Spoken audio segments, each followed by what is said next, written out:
Chapter 9. Attack at the Tennis Club.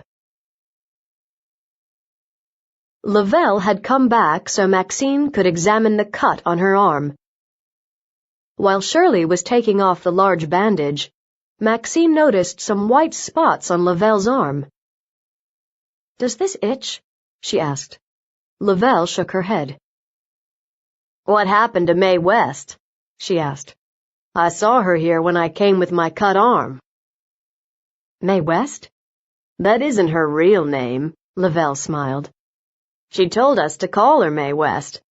You know, like the film star. She was a strange lady." "Nobody came in here called Mae West," Shirley said. "It was last week," Lavelle said. "Mae died. Too bad. She was a nice lady." "Lavelle, are you talking about a woman with a red wig?" Maxine asked. "That's right." Shirley shook her head. "Her name wasn't Mae West." "I told you her real name isn't Mae West," Lavelle said. "How did she die?" Shirley looked at Maxine. "Is she talking about Nanette?" "Lavelle, how do you know her name was Mae West?" Maxine asked. "It's a long story," said Lavelle. She stood up. "I have to go. I'm late." "I have to talk to you about this," Maxine said. "Can we meet tomorrow?"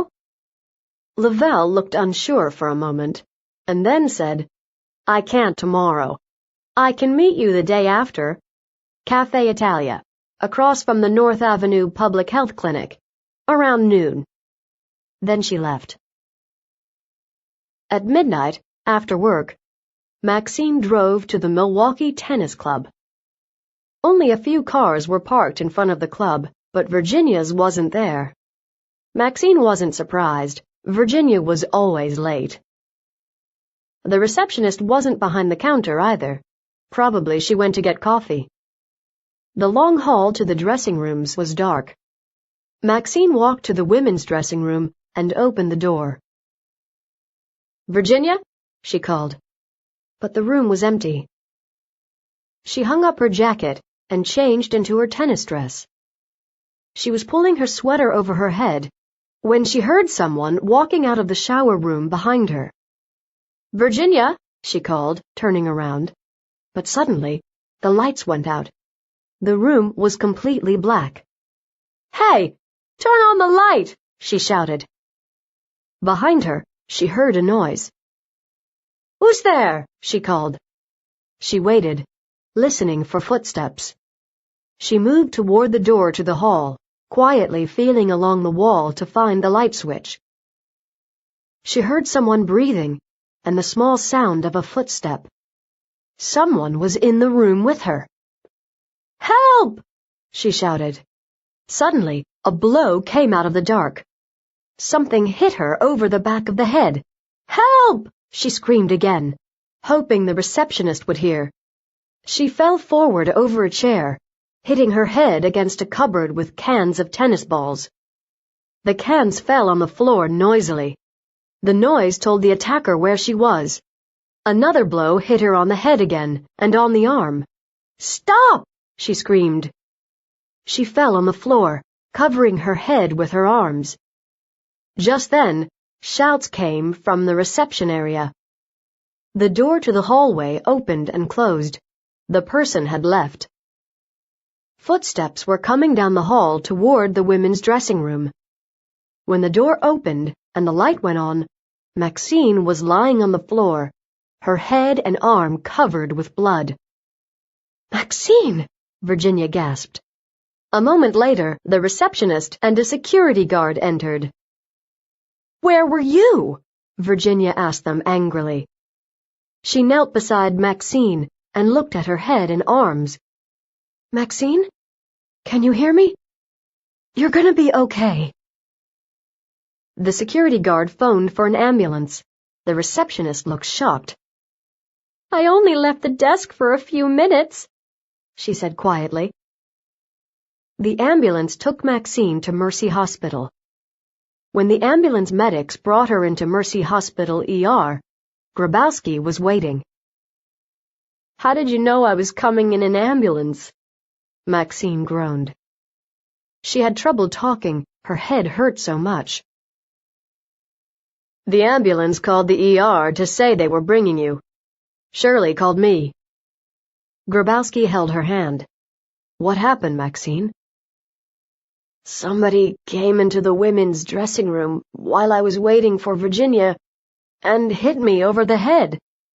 But why? Exclaimed Virginia, who had followed the ambulance in her car.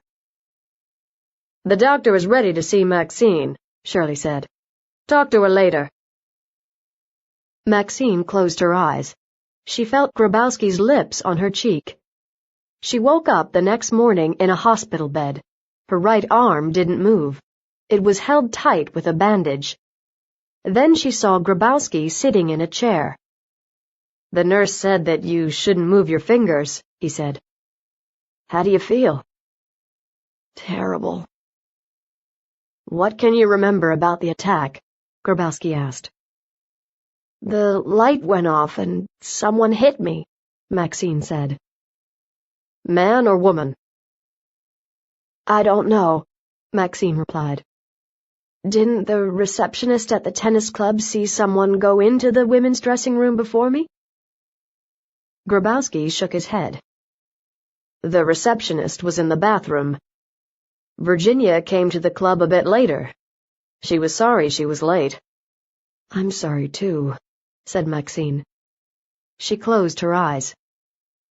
At noon, the doctor told Maxine she could go, and Grabowski drove her home.